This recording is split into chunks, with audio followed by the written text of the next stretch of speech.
topics and opinions expressed in the following show are solely those of the hosts and their guests and not those of W4CY Radio, its employees, or affiliates. We make no recommendations or endorsements for radio show programs, services, or products mentioned on air or on our web. No liability, explicit or implied, shall be extended to W4CY Radio or its employees or affiliates. Any questions or comments should be directed to those show hosts. Thank you for choosing W4CY Radio.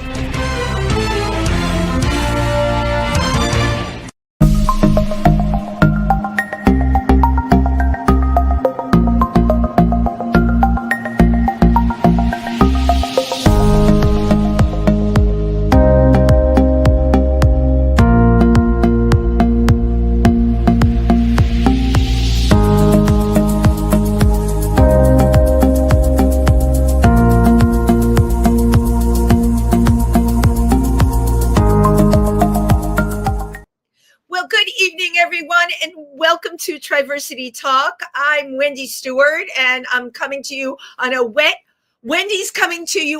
Wednesday from New York City with really cold temperatures. Not my cup of tea, but I like Memorial Day weekend to be warm, and that's not going to be. But life goes on. Why sweat it about the weather, right? For those of you who are in the New York area, New York, New Jersey, and Pennsylvania, as you know, Triversity is located in Milford, Pennsylvania. We are the LGBTQ Pride Center there. And a couple of announcements about Triversity. If you get our newsletter, and actually if you don't get our newsletter, please make sure you sign up for it. That's something that we've added back in again. The newsletter, we have a wonderful column in there by Kit, our newest board member, history and the LGBTQ community. Kit knows such an amazing amount. It just blows my mind. So make sure you get our newsletter. It also has all our events in it. And speaking of events, if you can, we are going to be having our garden party in Milford on this Sunday from 2 to 5. The address, of course, will be on our website. You can check it out there or go to our Facebook page where every single thing you could possibly want to know is on our Facebook page as well. And the 28th of June, we are hosting Paddle for Pride, kayaking and rafting down the Delaware. Really great event. Tremendous success last year. And I mean, what could be better than paddling for Pride? So please make sure you check out all our events. So my guest tonight, I'm so excited. She had reached out to me and of course, she has another book. She had been on this show before. And I have a very sweet spot for writers, especially more and more. There have been more and more writers in the LGBTQ community and that are coming out with novels with gay characters. And they're so interesting. And I think it's a genre going forward that you are going to see more and more characters from the LGBTQ community. I can't believe the amount of historical novels that have come my way with LGBTQ characters. So we're definitely on a trend here, which is really, really cool. So our guest tonight, you may remember the name. She was on our show with her memoir, Making the Rounds. And tonight we're going to be talking about her latest book, A Place for Us. Please welcome Patricia Grayhill. Great. Yes. Yes, thank you, Wendy. How are you? Good to see you again. Really good to have you back again. I'm broadcasting from New York. So if people are wondering why they're hearing ambulances and sirens going by, I am not in Pennsylvania during the week. I am in New York City, and it's very noisy here. But you know what? It's life, and we learn to live with it. Now, before the show started tonight, I was saying to you, you have been such a prolific writer, basically like a book a year since you retired from being a doctor. Yes. Well, I've been 75 years on this earth, and I have a lot of stories. I love that. That's great. And you're going to tell them to everybody.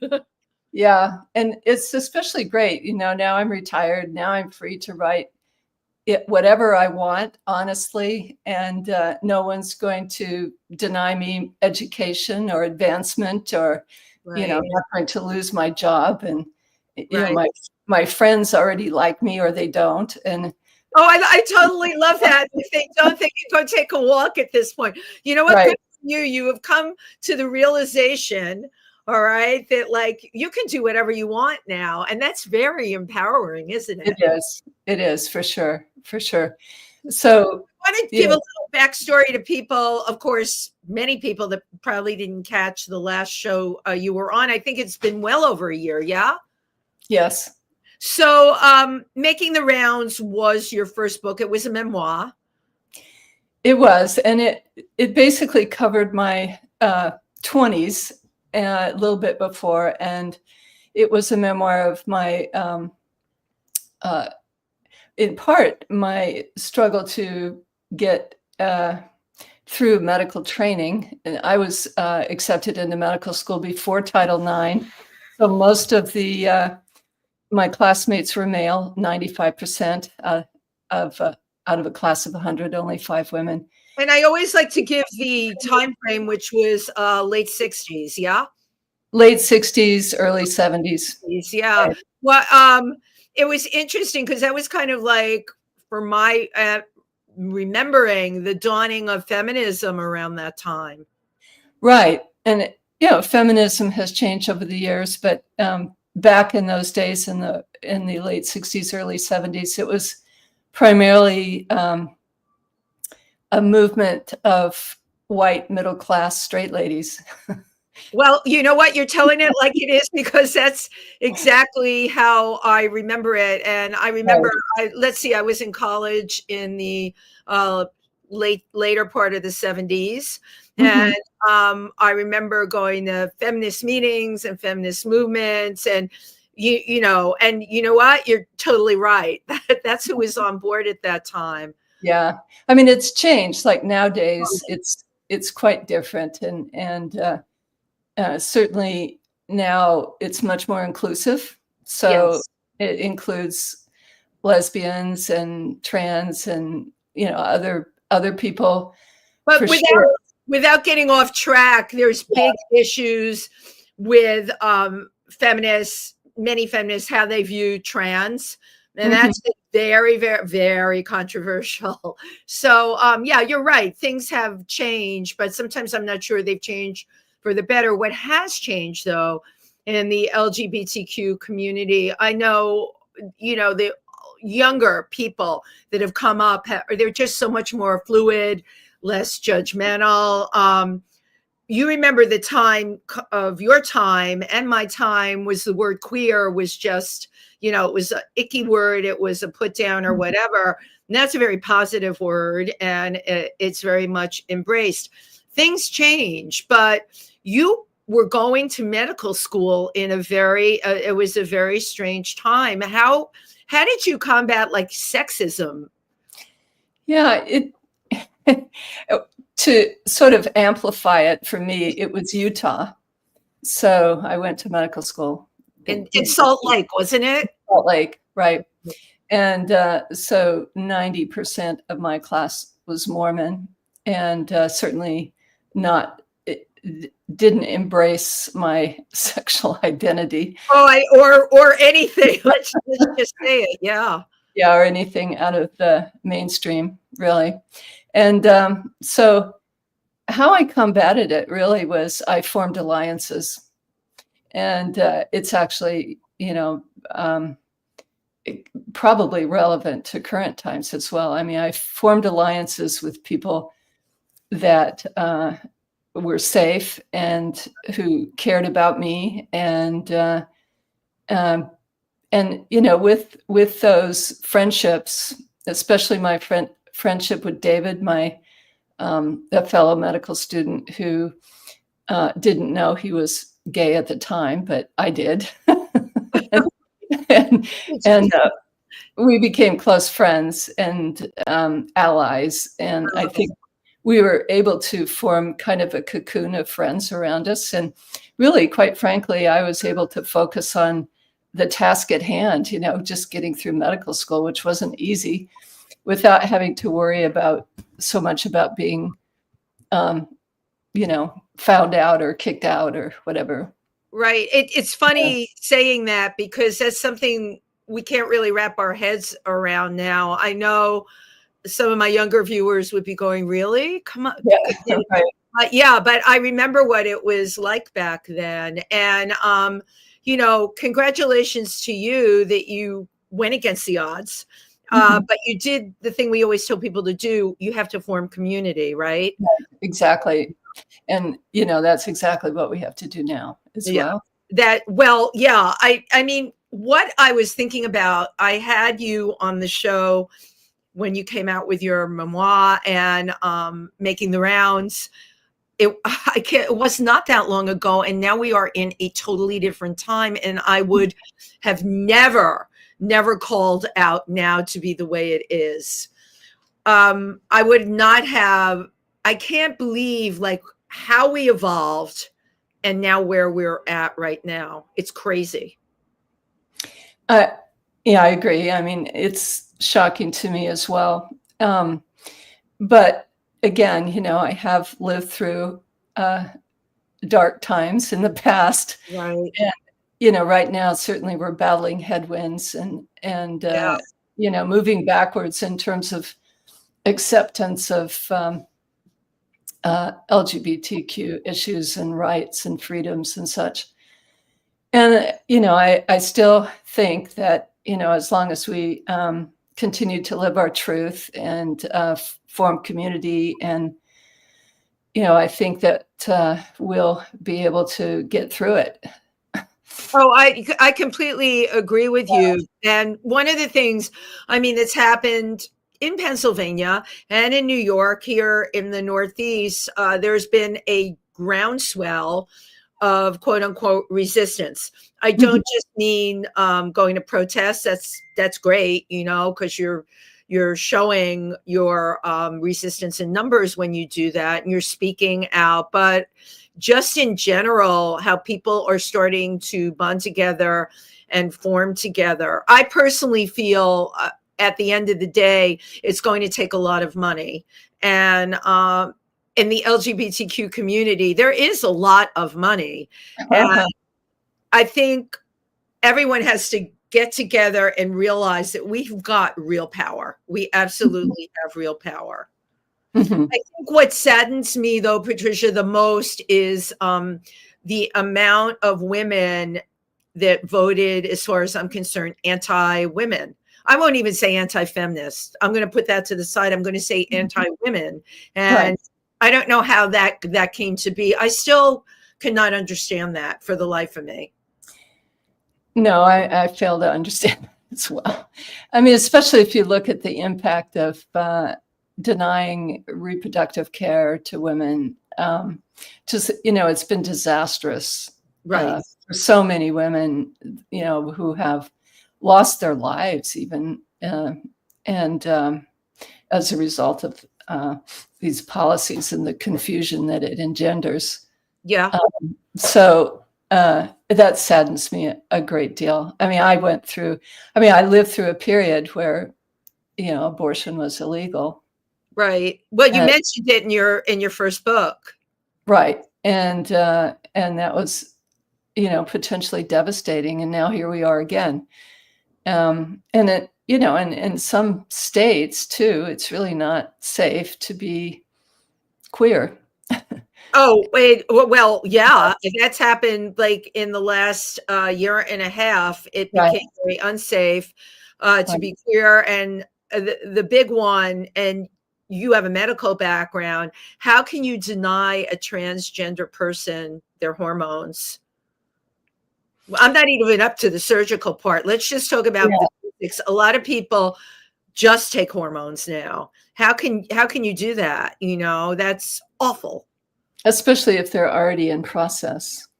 Yes, or in process, or they've been on them for a long time. Right. And they make it so difficult for them to get the hormones, and the amount of stress that it's added. I have a number of trans people that when all this came down, got off of social media, got off of everything.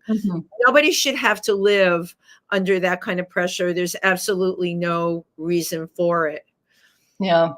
Well, the trans people are the canaries in Yeah, coal and mine. the coal mine, that They're, is they're the tip of the spear. right. And, I fear it just, how far is it going to go and how many people are going to be swept up in it? Well, again, I believe in the power of numbers, right? And the more people that keep pushing back, the better it'll be. Every time somebody caves, and we all know which politicians have caved, that's a strike against it. But I'm an optimist, Patricia. I have to believe that moving forward, in spite of what we're dealing with now, um, local groups are going to gain a lot of power. Again, it's going to boil down to grassroots at the end of the day. I think so. And I'm an optimist too. And I guess, as I said before, I've lived through these dark times before. I've found ways to survive. And I hope at least maybe perhaps through my books, I can inspire other people, other marginal people to do the same, to persevere and to Absolutely. continue to, live their truth and be visible and fight tyranny however they can. In And in your case, how is writing cathartic for you? The first book, it's a memoir, so in the nature of what it is, it can be cathartic. But the next one being a novel, how did that work for you? well, the first one was making the rounds. Was it really was quite a journey for me to go back and essentially relive that time that was so tumultuous while it was happening. It was so chaotic and there was so many things going on. I was so confused. I just didn't know what I wanted in a relationship, and it was bumbling along. And when I went back and actually I was able to see patterns that I couldn't see before. And I developed some compassion for my younger self. And I was going to ask that. Did you at least forgive your younger self? Because you know a lot in the decades, a lot happened. Of course. And I have, become a much different person, totally.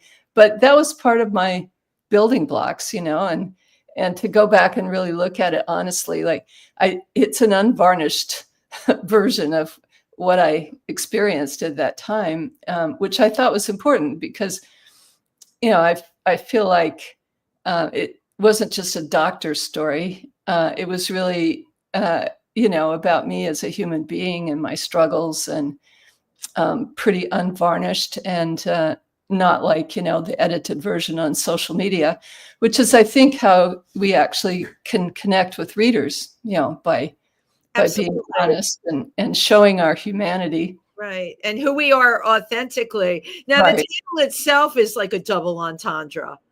Oh, it is. Yeah, because I went through a lot of girlfriends but at the same time, I was making medical rounds. So right. That's what I meant. It's great. Right. Yeah. It was,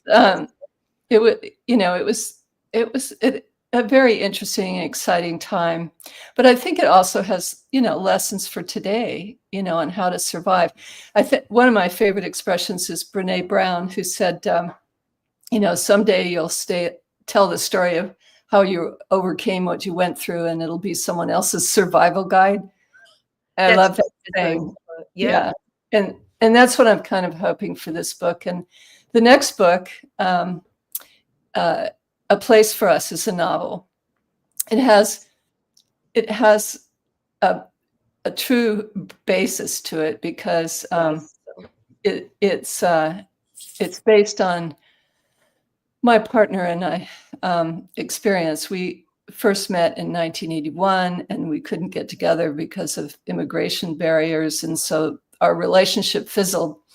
But 22 years later, she appeared on my doorstep, kind of serendipitously, and things erupted again, and we had another chance. And this time we decided to fight for it, and it even if it would result in us both leaving our home countries, because there was no place that we could live together legally. So I thought it was important to write this book, but I wanted to make it a novel, partly because my partner's very private. she didn't want me, you know, telling the story exactly of our lives. Right, exactly. Telling everybody everything. She's British, you know, she's, you know, more reserved. And so a lot of it is actually the meeting part in 1981, not being able to get together, Right. and then coming together in 2003. All of that is true. And also the immigration part, like what we had to go through to find a country to live together legally, that part is all true. But the character, it's timely for the whole thing with immigration right now. I mean, think about what's going on now, and that's what you were writing about in your novel before all of this came down the pike. That's interesting. Yeah, and it's, you know, unfortunately, I think things are going to be hard for same-sex couples trying to immigrate. But despite, it's only been, well, I diverge. That's fine. Yeah. But I wanted to just say that in the novel, the characters are not me, you know, and not my partner, Linda. They're more beautiful than we are. You know what? It's your novel. You can make that any way you want. Right. And their personalities are not the same. If I were to sum up in one verb, the personalities, like Jo is an environmental attorney, and her verb is to protect. Yeah. And Lauren is, a free-spirited British woman and her verb is to risk. Yeah. And, they come together. And a lot of the scenes that I created are solely from my imagination, but I wanted to, for example, the exes of both Jo and Lauren are, there's some scenes in there where I deal with issues like emotional and physical abuse, which I think is played in the queer community, and I think it's an important issue. So I decided to put some scenes in there to kind of show that normal, healthy people sometimes find themselves in those situations. Yeah. And it's not to guilt trip a person for finding themselves in that situation. But so there's those scenes that I have concocted. And also Jo's an environmental attorney. So, there's an oil spill in Alaska and she goes off to deal with it. So there's that's a very probable thing that actually could happen. Yeah. And so we've got a lot of things on the table now that really do exist. The environmental issue, right. Abuse, which, by the way, I've had a number of social workers on this show or people, mm-hmm. In those areas. More and more organizations are dealing with that now, which is great, with support groups and interventions and all of that. So you'll be happy to know that. But I would say in the early aughts, like in 2003, not so much. Remember, we were coming out of like the 90s with AIDS, and then we had 9/11. So there was a whole lot of mishmash of things going on. But it is being dealt with more now. I love that you have chose current topics and work them into a novel, because I feel like you do that. That one of the best ways to reach people is when they can open up a book and read about themselves, whether it's a novel or a memoir. Everybody's looking for an answer, and sometimes you can find an answer in the characters, which is really. Absolutely. I mean, one of the most satisfying things for me was when I get feedback from readers, especially in my memoir, people said, wow, I could really relate to that. They feel validated. And, validated. Yeah. And, they can see themselves. And sometimes it might even help them work out their own, whatever they're dealing with in their own life. And I think the most important thing, is to show different aspects of our humanity as queer Yeah. people, so that, you know, those people reading my book, I got calls from people in Kansas and Missouri, you Love know, and who actually called me up and thanked me, you know, and who feel less alone after reading my book. And that's, I mean, it got a lot of awards and, you know, stars. Wait, hold on. I'm not going to let you gloss over that. I have the but that, to me, you know, I'm kind of done with that at this stage of my life. What I want is to reach people. No, but you know what? But you got, look at the amount of awards. The Kirkus Reviews Best Indie Book of 2022 on Making the Rounds, 2024 National Indie Excellence Awards. I mean, you know, going down this list, seriously, that was your first shot out of the bag, making the rounds. Yeah. Well, I mean, it did give me more confidence as a writer, I have to say, you know, to get these critical reviews. But as I said, what really touches me is to hear from readers. Yeah. That's what I have really enjoyed. So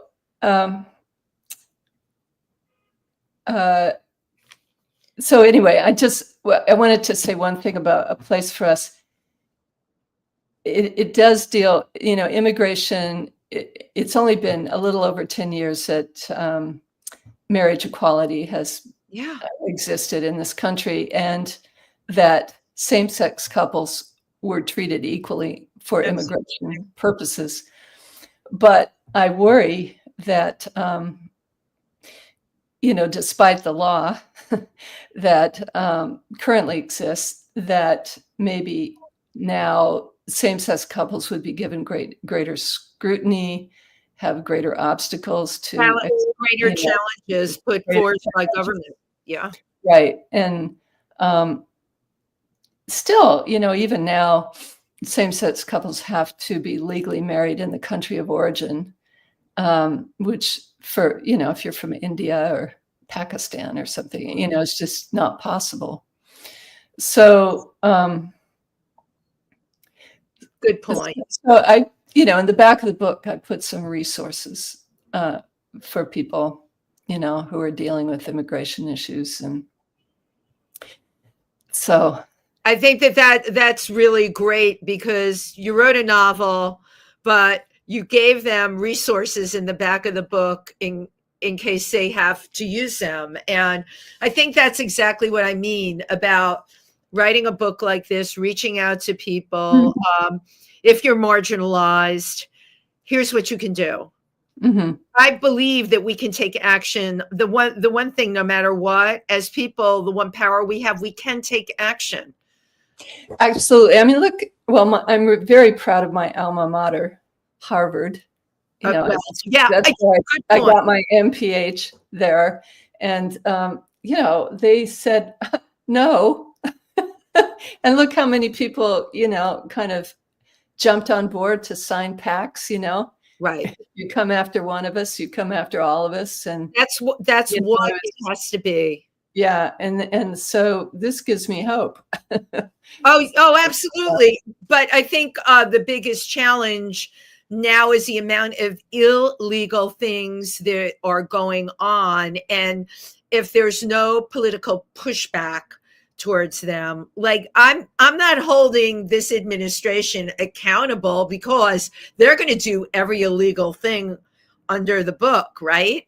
But it's going to be who's pushing back.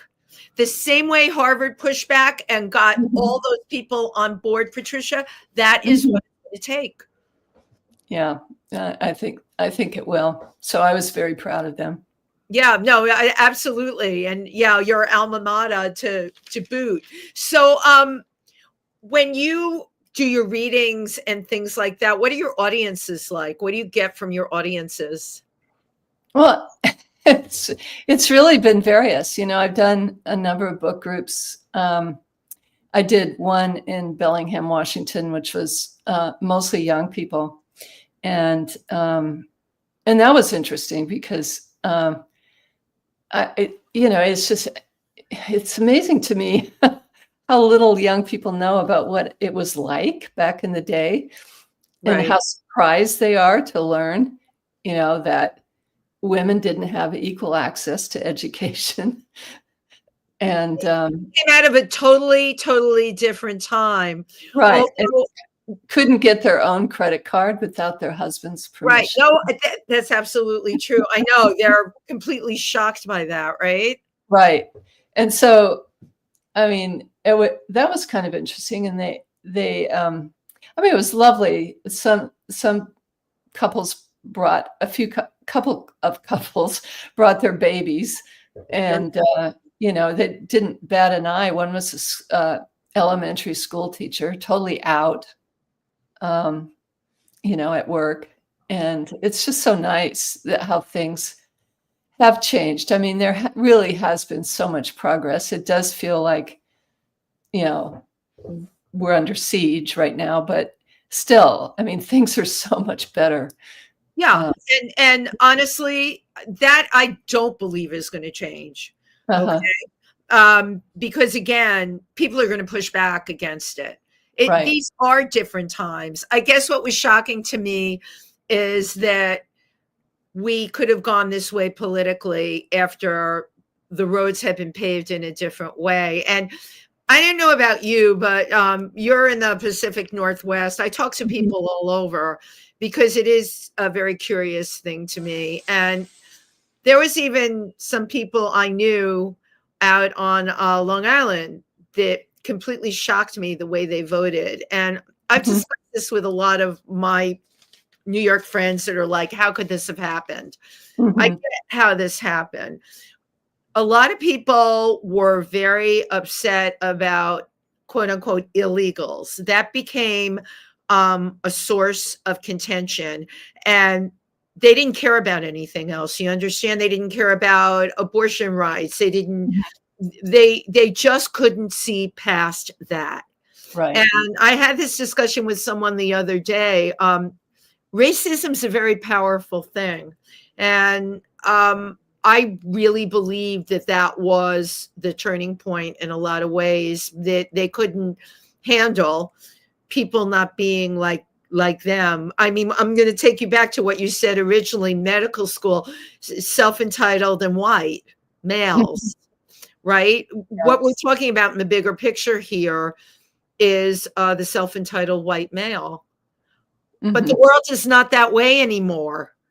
No. And it is beginning to reflect the way the country is reflecting the way the world is, which is very diverse, multiracial. Thank you. BIPOC is a terminology we use all the time. So the reality is I don't believe we can go back to where we were. I agree with you. The struggle is going to be very real, especially when you're dealing with things being so irrational and laws being completely disregarded. Yeah, that's worrisome. But yeah, very, very worrisome. But well, like you, I'm an optimist. I think we'll get through it. Yeah, well, you know what? We don't have a choice. Now, you working on this book during the pandemic? Well, I wrote Making the Rounds during the pandemic, and I was, I'm sitting at my desk with my back to my partner, writing about my old girlfriends, and, she wasn't happy, understandably. So I said,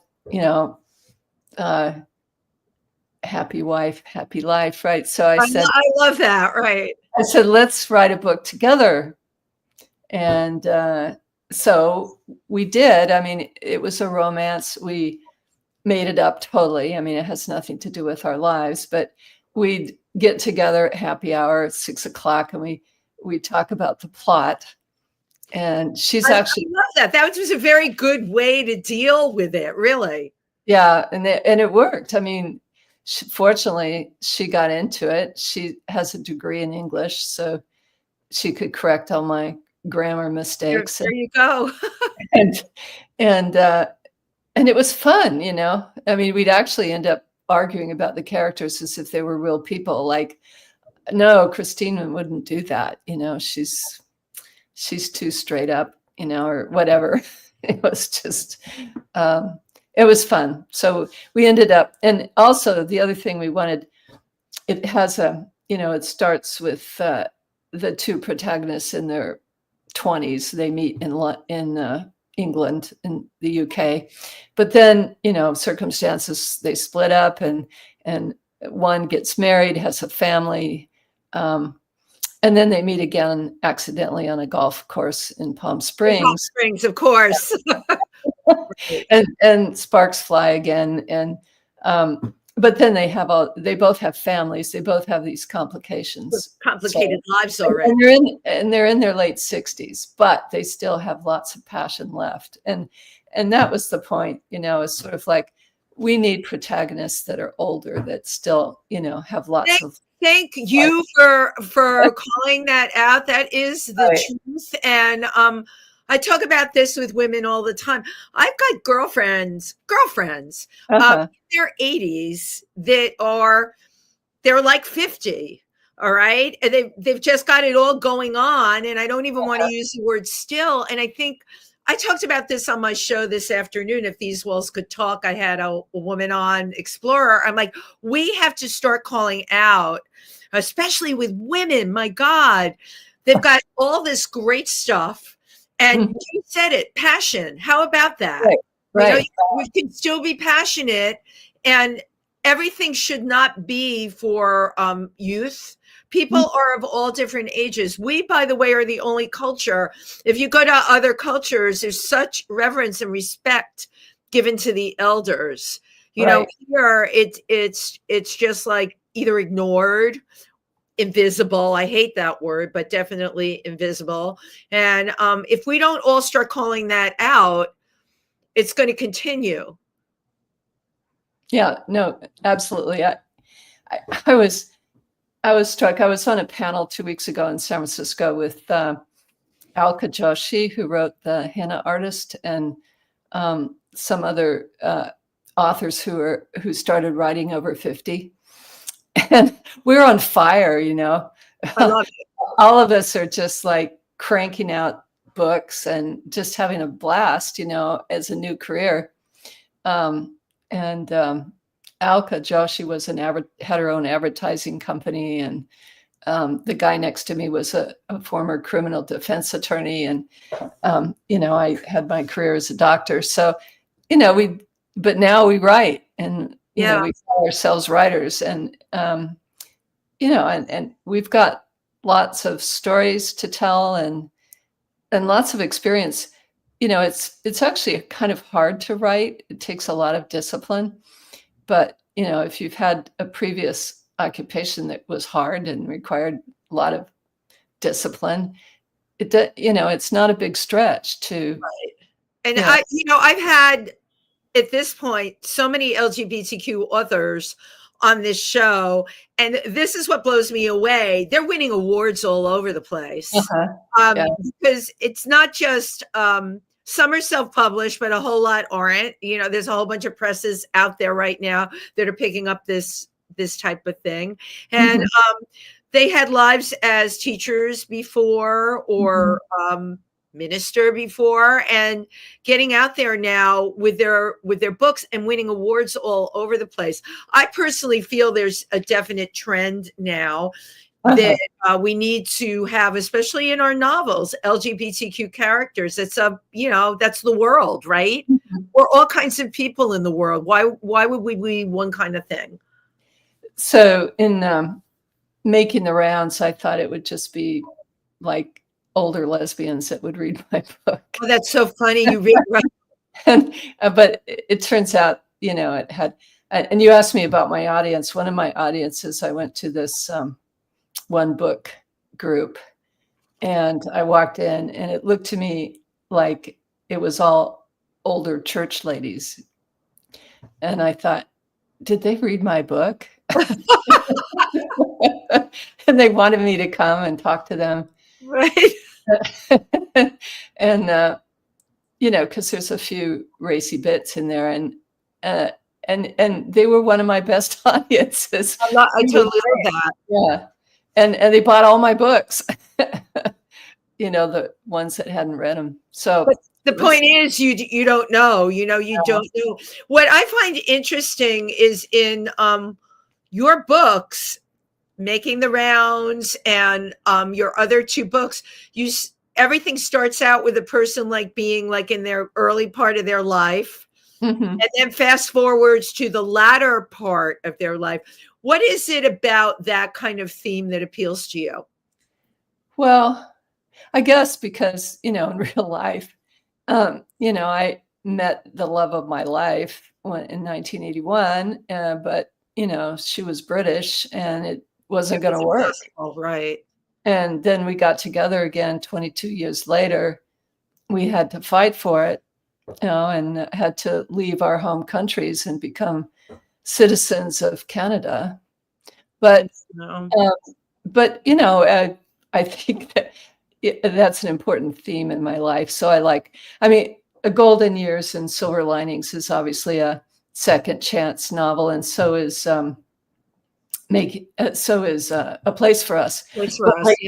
My current novel, and you were talking about, the importance of having LGBTQ characters. So it's a thriller, and it's an environmental thriller, and it's kind of like two women, a physician and an environmental attorney, against big oil.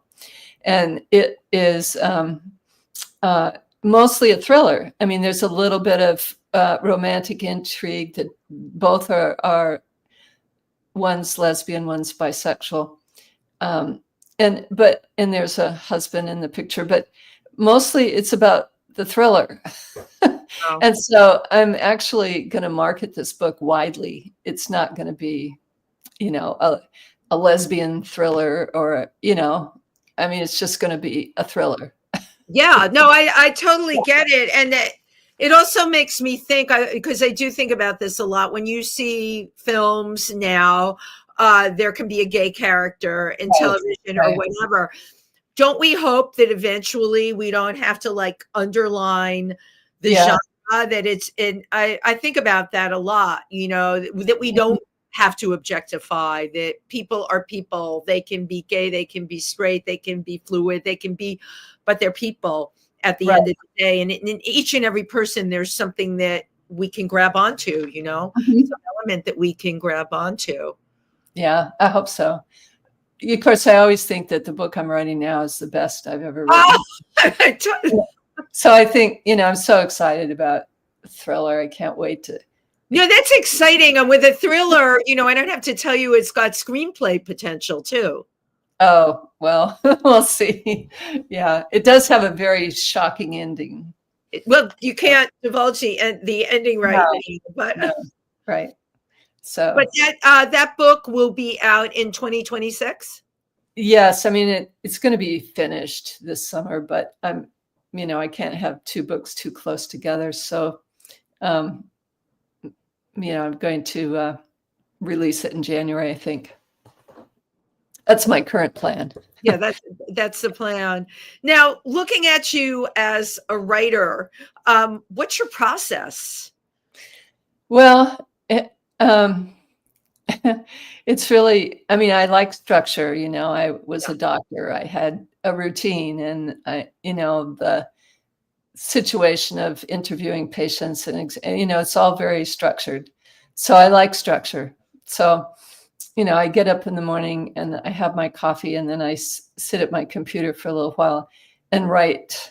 It's not always a book that I'm doing. I might write emails or, write a blog post or something. But you start warming up. I kind of warm up with that, and then I make a smoothie, and then I go to Aquafit, and 5 days, which I do 5 days a week. So I work out in the pool, and then come back and write until lunchtime. Then usually, and I talk about it often with my partner, what I've been working on. And she's actually writing books now too. She's written 4 romances. It's quite incredible. You're just yeah. I really, she's got the bug. So, and she's self-published all of them. She just wants it out there. When she's done, she's done. And just let me let me get it out there. Yeah. So, so that's fun. We have something, a passion we can share, you know? Absolutely. And did she come from a medical background? No, not at all. No, she was a hospital administrator in London for a while, and then Okay, hospital administrator, yeah. then she taught English to when she lived in France for 20 years. And so it was her French that got us into Canada. Yeah, I was going to ask that, right? Yeah. You know what? That Canadian passport is a very handy thing to have. Yes, it is. You know, good fallback position, Right. as we say. So a lot of what we talked about really is second chances, second acts. If you're going to give advice to anyone, you know, how do they get rid of the fear of trying something new and not being able to do it, and just going for it? Yeah. Well, you know, everybody has to develop their own path. But what I was like petrified of writing my memoir, actually. And I just, you know, I wrote a bunch of stuff. You know, I was going to throw all these journals into the burn bin because we were downsizing. And then I looked at them and I thought, you know, there's some good stuff here. Can you imagine? I'm so glad that you didn't. And to anyone that's listening, don't do that. Right, right. I saved every piece. That my daughter is young and a good writer, went to Smith College. I just got done. I'm looking at, I have everything organized, boxed. She could have cared less. I'm like, what do you want me to do with this? She's like, I don't know, get rid of it. You should see how we organized it. Exactly. And I love hearing you say this, because I'm glad you stopped yourself. Yeah. Well, keep your journals and stuff, because for me, it was so handy and jarring my memory, and so many things I had forgotten, you know, that were recorded and I could look back on. So that was important. So I started writing about people. First, I just wrote about the people, and then I didn't really want to share it with anyone at first. And then I have a good friend here in Canada, and we take walks together, and I talked to her about it, what I was writing, and she said she'd like to read it. And so I shared some stuff with her, and she was really, really positive. Wow.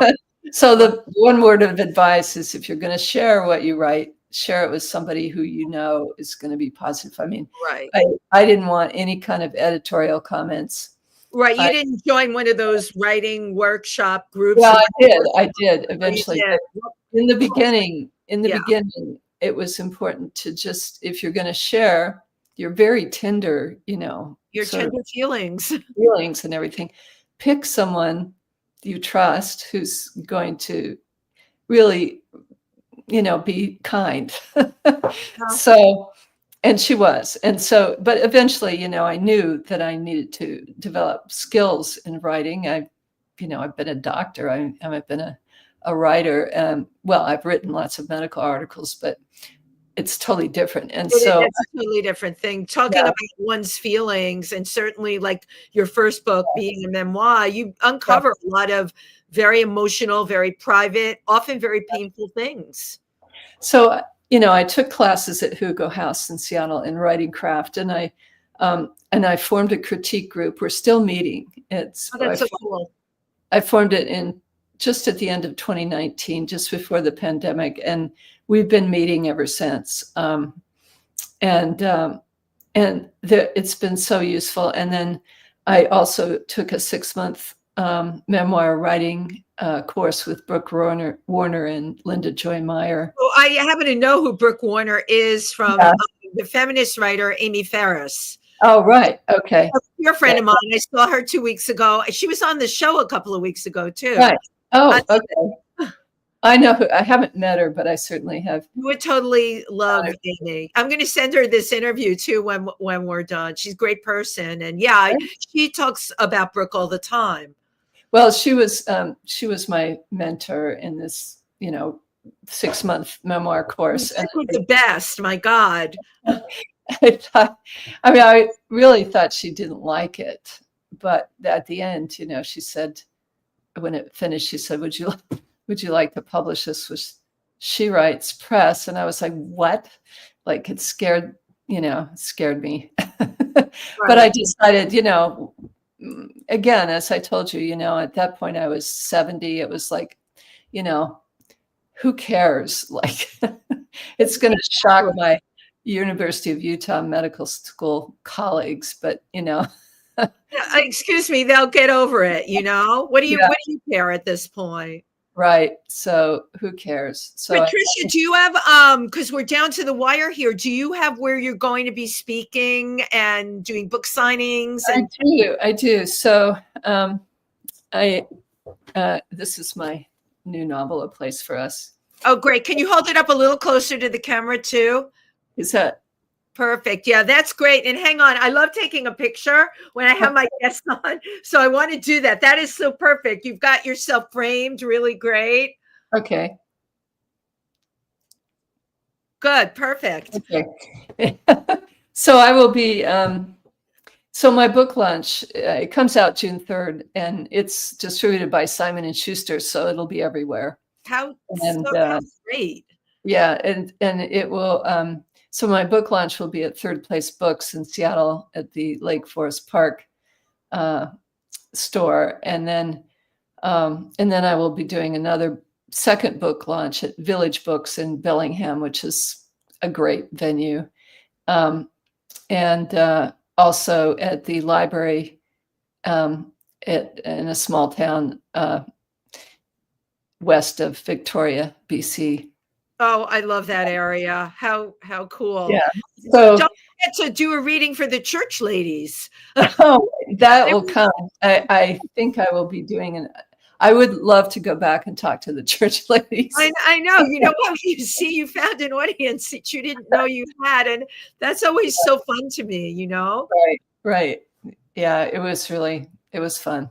But I love doing book groups. So, if anybody wants to do a book group on Zoom or whatever, I really enjoy doing that. I have done them remotely. The woman in Kansas City who reached out to me subsequently set up a Zoom meeting with her book club. And that was really fun. And it was very cool. I want to thank you for coming on. I'm very jazzed for your new book and the many more that are going to come down the pike. Thank you. And I'm glad that you reached out. Me too. That's great. I'm all for my authors out there. Creative people are a special bunch, and you're lucky. You had the what I call the art science, okay? Because you practiced medicine for a long time, and then now you're writing novels, probably with the dedication that you had for your medicine. That's very cool. Mm-hmm. Well, in medicine, you have to listen to people's stories, right? And very, very well put.